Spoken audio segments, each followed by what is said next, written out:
बाहर राज्य को हाथीदांत चालाण बेले माड़ी बसिला वन विभाग दुई हाथीदांत सह 4 दलाल अटक। देउली रेंज भूरस्वानी निकटे चालाण चली योजना। गोटे हाथीदांतर ओजन 1 किलो अन्यटी 1 किलो 200 ग्राम थिबा वन विभाग सूचना देछि। बाइक जोगे जामशाला गेट आडू बम्बे छक अभिमुखे जाउथबा बेले देउली रेंजर निज साथी हठात चढ़ाऊ करथिले। अभियुक्त 2 जन झारखंड और अन्य 2 जन रास गोविंदपुर अंचल बोली वन विभाग एसीएफ रवि महांती सूचना देछंती। लोकों को माने दुईटी हाथीदांत ट्रांसपोर्टेशन करुवा बेले एप्रिहेंड कले।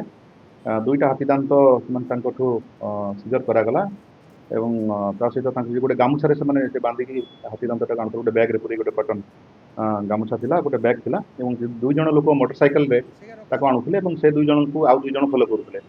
ताको 4 जन को सारंको आमे रिटेन करिछु एवं ताको फर्दर इंटरोगेशन चली जहाँकि जो मैंने को आमे फर्दर इंटरोगेशन पर आमे आईन अनुसार कार्यानुष्ठान ग्रहण करिबु।